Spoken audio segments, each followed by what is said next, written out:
우리가 지난주에 오전과 오후 우리 1주년 감사 예배를 드렸는데요.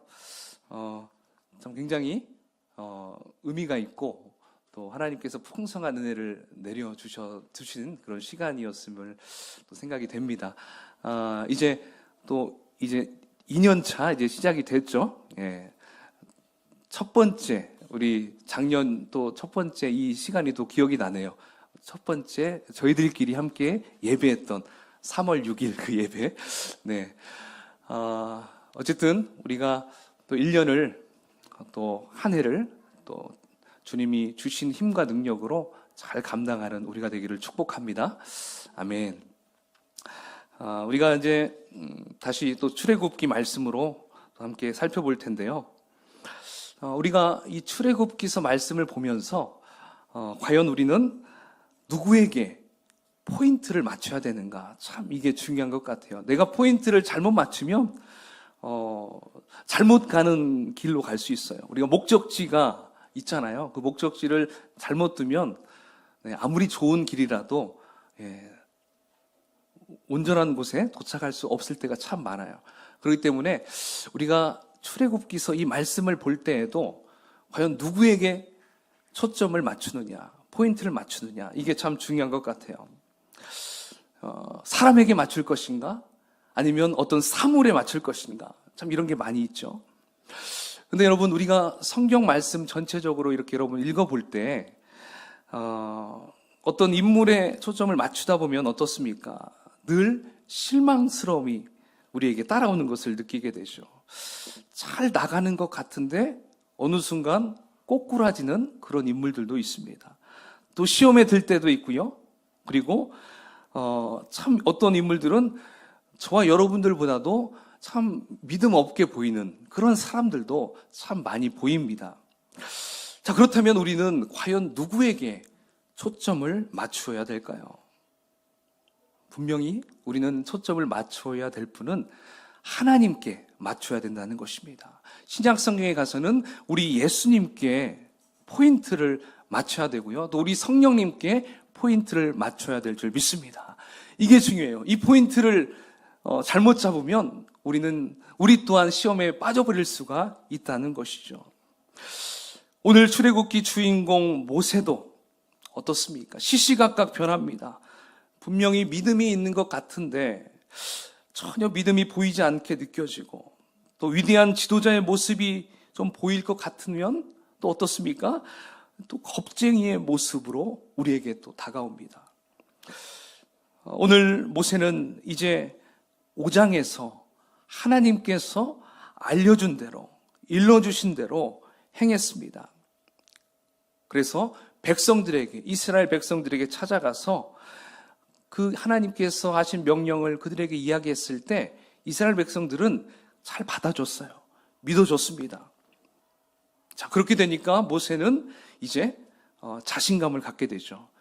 자, 이 정도면 내가 바로한테 가서 충분히 내가 우리 백성을 보내달라 하면 보내줄 거야. 이러한 자신감을 가지고 갔죠. 근데 갔는데 어떻게 됩니까? 바로에게 이렇게 요청합니다.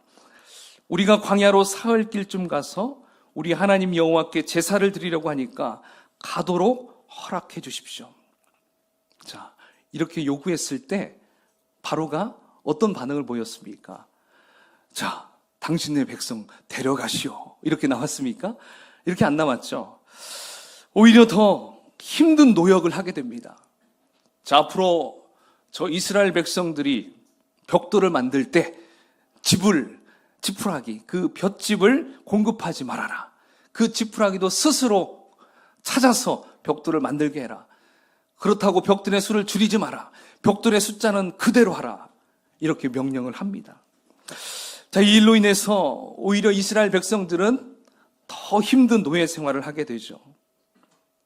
자, 이렇게 되니까 누구에게 원망이 갑니까? 모세에게 또 아론에게 이제 엄청난 원망의 눈총을 보내기 시작합니다. 분명히 지도자로서 점점 인정을 받게 되었었는데 이제 이 일로 인해서 모세의 위신도 땅에 뚝 떨어져 버리게 됩니다. 결국 모세는 누구에게 찾아갑니까? 오늘 5장 22절에 보니까 여호와께 돌아와서 아뢰입니다. 자, 우리 22절 앞부분만 한번 읽어볼까요? 시작.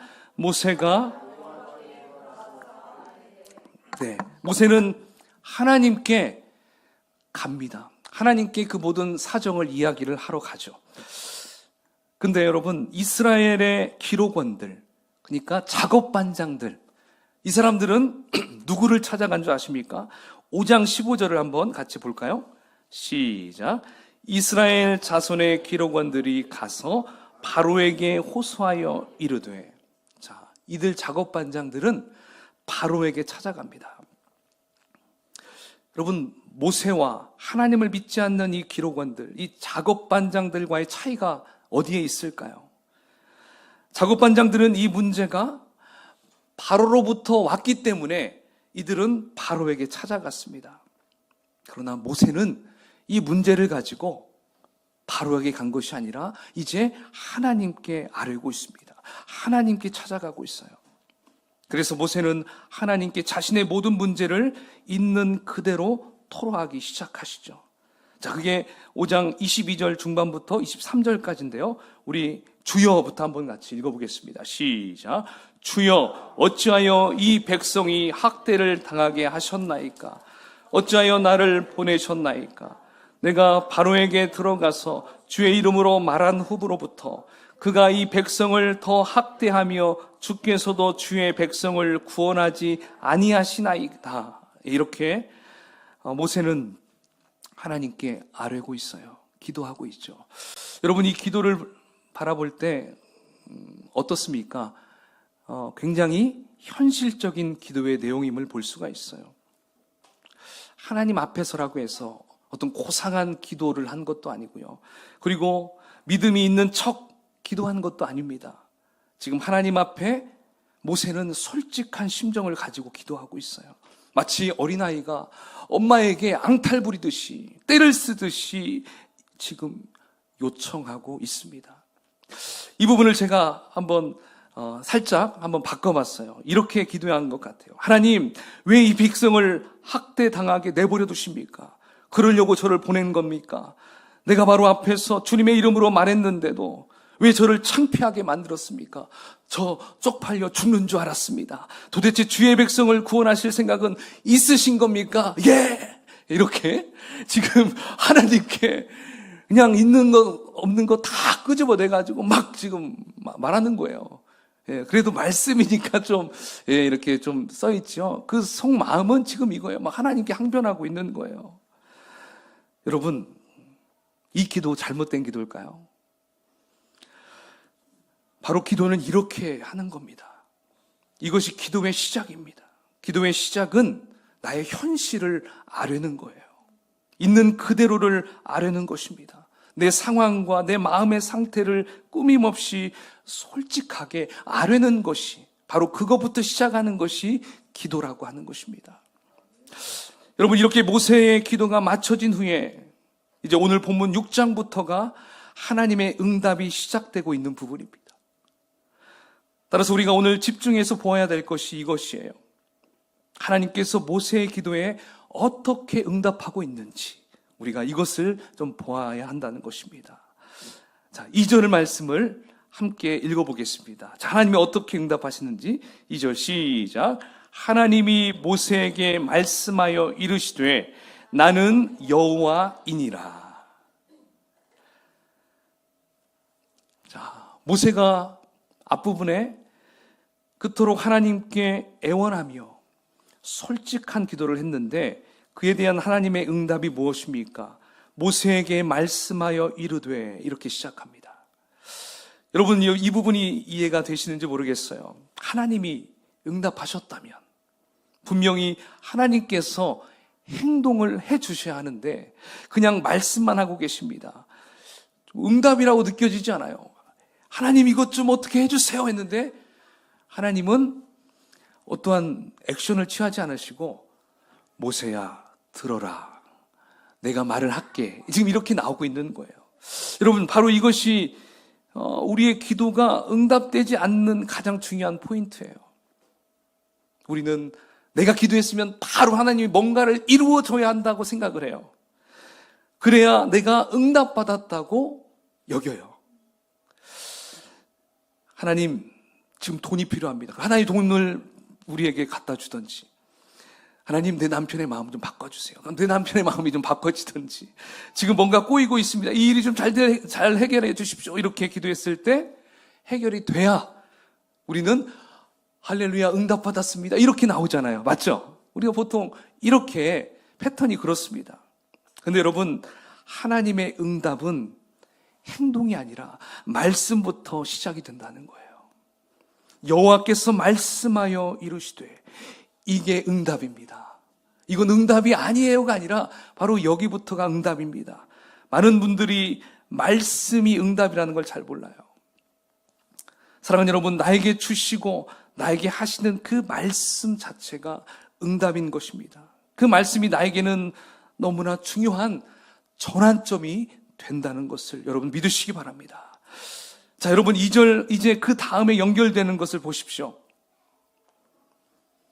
자, 하나님이 2절 모세에게 말씀하여 이르시되, 그 다음 뭐라고 해요? 시작. 나는 여호와이니라. 나는 여호와이니라.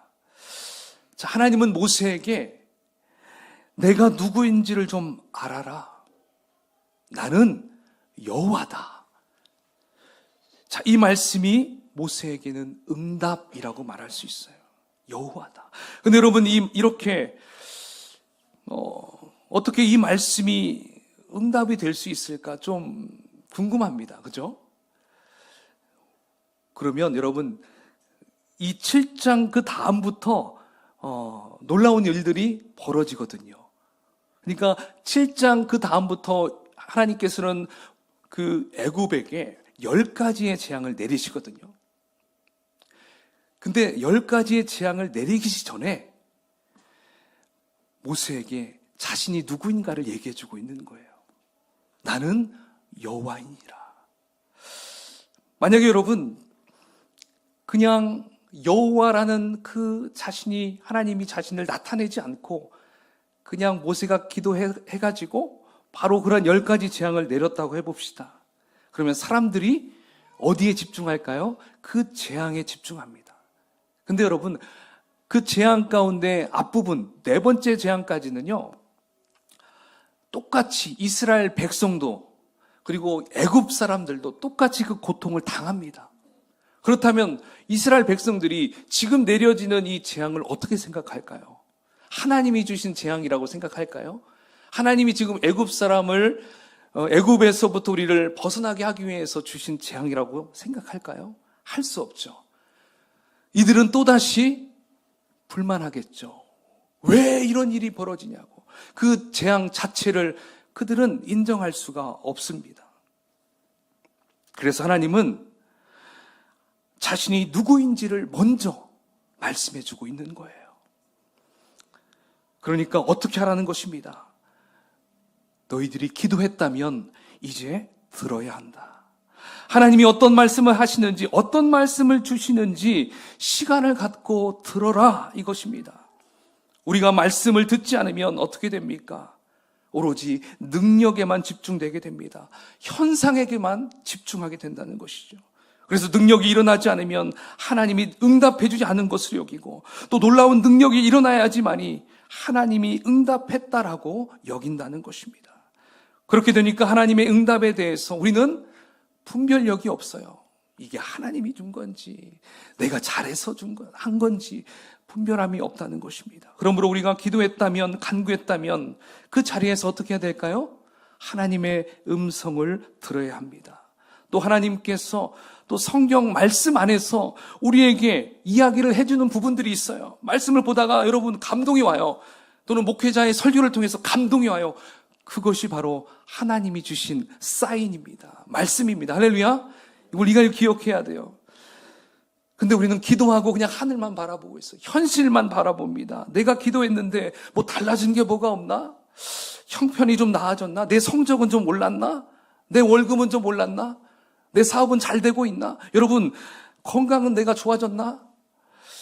우리가 기도했다면 여러분, 현상으로 어떤 보여지는 것으로 우리의 초점을 가게 하면 안 됩니다. 우리는 먼저 하나님의 말씀으로 더 깊이 들어가야 한다는 것이에요.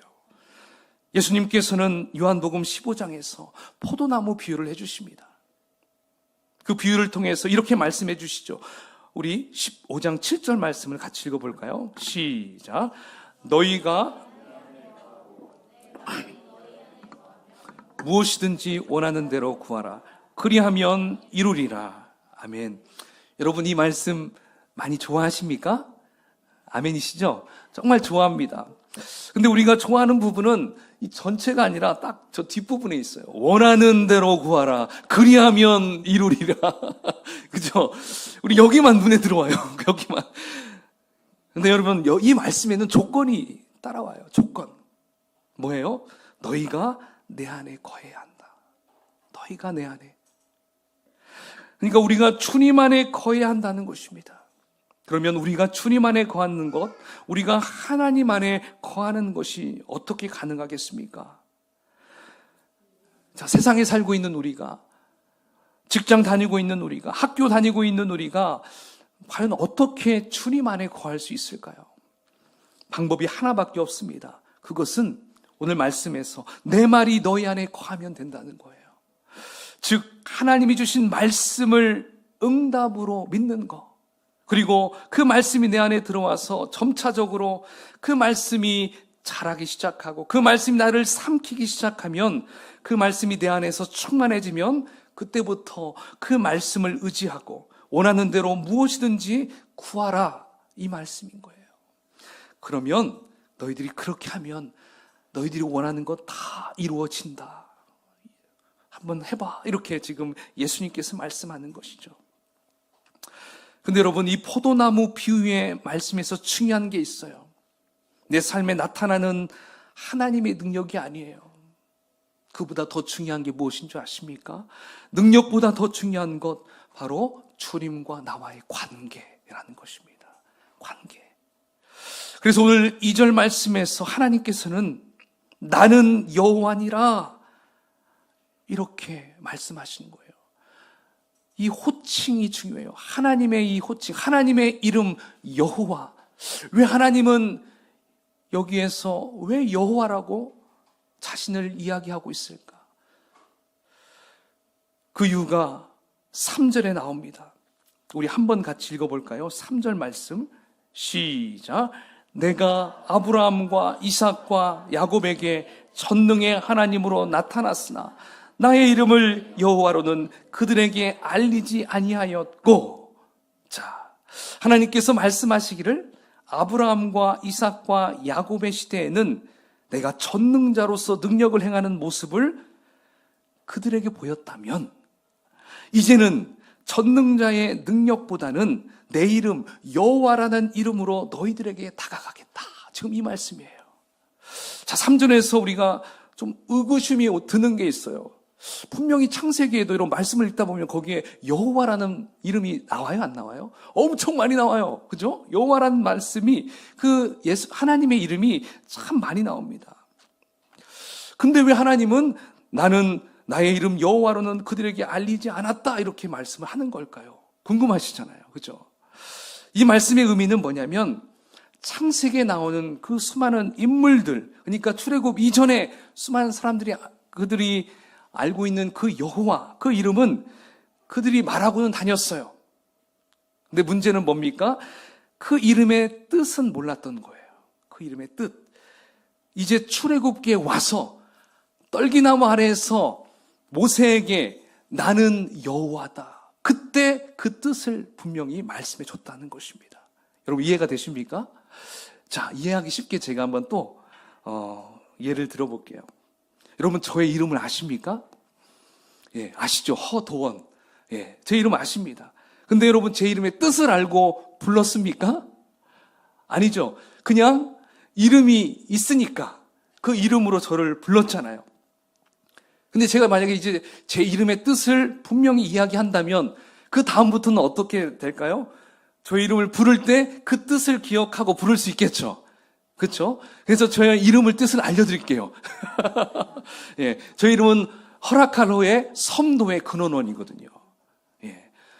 그래서 그 뜻을 잘 한번 생각해 보니까 섬은 물 위에 늘 있잖아요. 그래서 이 섬에 있는 모든 자라는 것들은 너무 사시사철 잘 자란다는 것이죠. 그래서 시편 1편 3절의 말씀이 바로 저의 이름의 뜻인 것 같아요. 그는 시냇가에 심은 나무가 철을 따라 열매를 맺으며 그 잎사구가 마르지 아니함 같으니 그가 하는 모든 일이 다 형통하리로다. 아멘. 그냥 이 말씀이 저의 이름의 해석과 같아요. 생각해 보니까 어쨌든 이제 여러분 저의 이름의 뜻을 알고 저의 이름을 부를 때 좀 연상이 되겠죠. 바로 이거예요. 여호와의 이름의 뜻을 이제 하나님이 알려주시는 거예요. 그게 바로 출애굽기 우리는 3장에서 이미 살펴봤어요. 모세에게 말씀해 줬잖아요. I am who I am. 나는 스스로 있는 자다. 나는 나다. 그러니까 하나님 자신의 속성을 모세에게 얘기해 주고 있습니다. 근데 여러분, 두 번째 그 이름의 의미를 또 얘기해 주셔요. 4절과 5절을 한번 읽어볼까요? 그 이름의 의미가 나옵니다. 시작. 가나안 땅 곧 그들이 이제 애굽 사람이 종으로 삼은 이스라엘 자손의 신음소리를 내가 듣고 나의 언약을 기억하노라. 아멘. 여러분, 여기에서 여호와의 뜻은 과거에 너희 조상들과 맺었던 언약을 내가 기억하고 있으니 이제 너희들에게 그 언약을 지켜주겠다. 지금 이렇게 약속을 하고 있습니다. 그러니까 여호와의 의미는 옛날 너희 조상들이 살고 있을 때 내가 그들과 함께 약속했던, 언약했던, 앞으로 내가 이렇게 할 거야. 아브라함에게도 얘기했죠. 또 이삭에게도 얘기했죠. 야곱에게도 얘기했죠. 그러한 앞으로 일어날 일들을 계속 얘기했어요. 근데 그 일들이 이루어졌습니까? 안 이루어졌습니까? 아직 안 이루어졌어요. 근데 400년 후에 이제 출애굽을 하는 그 상황에서 이제 하나님께서 그 언약을 이루어 주겠다. 지금 이렇게 말씀하고 있다는 것입니다. 따라서 여호와의 뜻은 과거에 너희 조상들과 맺었던 언약을 내가 기억하고 있으니 이제 너희들에게 그 언약을 지켜주겠다. 이 말이에요. 그런데 하나님은 그 언약을 지키는 방법이 능력의 하나님으로 혼자서 일하시는 것이 아니에요. 능력의 하나님은 엘샤다이라고 하죠. 근데 혼자 하는 것이 아니라 이스라엘 백성들과 관계를 통해서 서로 교제함으로 언약을 체험하게 하면서 이루어 가시겠다라고 하는 거예요. 바로 여호와의 뜻은 너희들과 함께 내가 그 언약을 이루어 갈 거야. 이게 의미예요. 예전에는 전능자의 하나님으로 하나님 혼자 다 해버리실 수 있었잖아요. 그게 아니라 이젠 여호와로서 전능자 하나님보다 여호와로서 너희들과 함께 교제하며 관계를 맺으며 그 일들을 감당할 거다. 지금 이렇게 말씀하는 거예요. 그래서 하나님은 모세의 기도를 들으시고 그 즉시 하나님께서 막 바로를 벼락쳐가지고 죽게 하거나 하나님의 군대를 일으켜서 애굽을 물리쳐 주시는 것이 아니라 하나님은 모세에게 먼저 자신의 이름 여호와를 말씀해 주시고 과거에는 전능의 하나님으로 불렀다면 이제는 여호와로서 과거 너희 조상에게 언약했던 것을 기억하고 있으니 이제 내가 그 약속을 성취해 주겠다. 그 약속을 들어주겠다. 어떤 방법으로요? 너희와 관계를 통해서 너희와 함께 이 일을 만들어 주겠다. 지금 이렇게 하나님은 우리 이스라엘 백성들에게 말씀하고 있는 거예요. 따라서 하나님은 지금 이스라엘 백성들과 무엇을 회복하길 원하십니까? 관계를 회복하길 원하십니다. 관계. 그 이유는 만일 관계가 회복되지 않고 하나님을 제대로 알지 못한 상태에서 하나님의 역사와 능력만 막 나타난다면 이것은 얼마 못 가요. 그렇죠? 그때만 반짝 우와! 그 다음부터 또 자기 멋대로 살 수 있다는 것이죠. 관계가 맺어지지 않았기 때문이죠. 그래서 하나님의 응답은 항상 말씀으로 다가옵니다. 하나님의 응답은 관계를 바로잡는 것에서 시작됩니다. 오늘 이걸 꼭 기억하신 여러분 되기를 축원합니다. 자, 이제 하나님께서는 모세와의 관계 회복뿐만 아니라 이제 이스라엘의 백성들과의 관계 회복을 위해서 여호와의 이름을 이스라엘 백성들에게도 말해주라고 이야기해주고 있어요. 그리고 모세에게 말한 대로 너희 조상들과의 언약한 것을 하나님께서 이루어질 것을 말하게 하십니다. 그러니까 모세, 너 혼자만 알고 있으면 안 돼. 너도 알듯이 이스라엘 백성에게도 여호와라는 이름의 뜻을 알려주고, 그리고 내가 앞으로 어떻게 해야 될 것인가를 이야기해 줘. 자, 그 부분이 6절에서 8절까지인데요. 우리 빠른 속도로 한번 읽어볼까요? 시작. 그러므로 이스라엘 자손에게 말하기를 나는 여호와라. 내가 애굽 사람의 무거운 짐 밑에서 너희를 빼내며 너희들의 노역에서 너희를 건지며 편팔과 여러 큰 심판들로서 너희를 속량하여 너희를 내 백성으로 삼고 나는 너희의 하나님이 되리니 나는 애굽 사람의 무거운 짐 밑에서 너희를 빼낸 너희의 하나님 여호와인 줄 너희가 알지라. 내가 아브라함과 이삭과 야곱에게 주기로 맹세한 땅으로 너희를 인도하고 그 땅을 너희에게 주어 기업을 삼게 하리라. 나는 여호와라 하셨다 하라. 아멘. 계속 여호와라, 여호와라. 내가 지켜줄 것이다. 지금 그 말씀을 하라고 모세에게 명령하셨어요.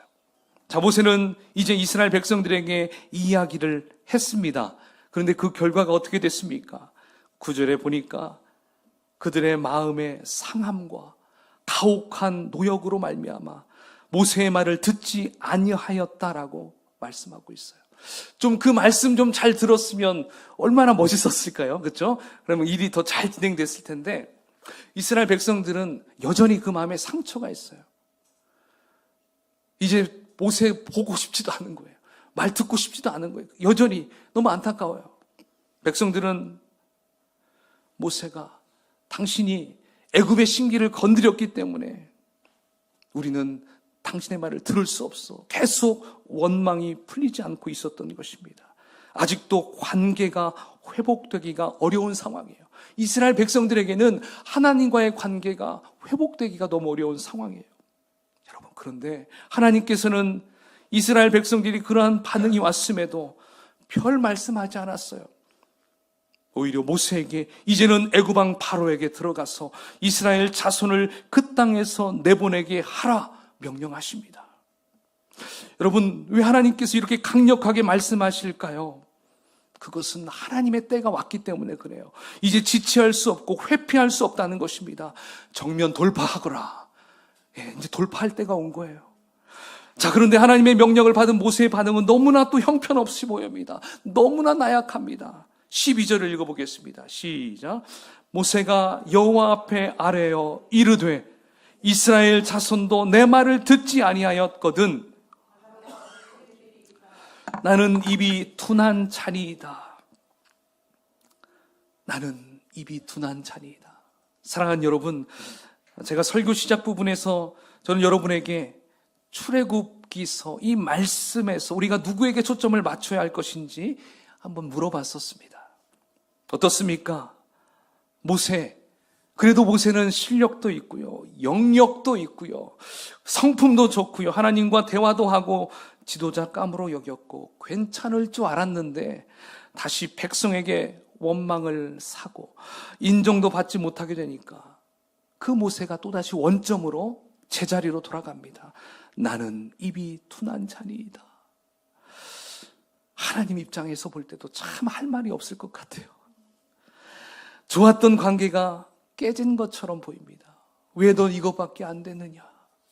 그럼에도 불구하고 우리 하나님께서는 모세를 포기하였습니까? 결코 포기하지 않았습니다. 왜냐하면 하나님은 여호와이시기 때문에 그래요. 하나님은 여호와이시기 때문에.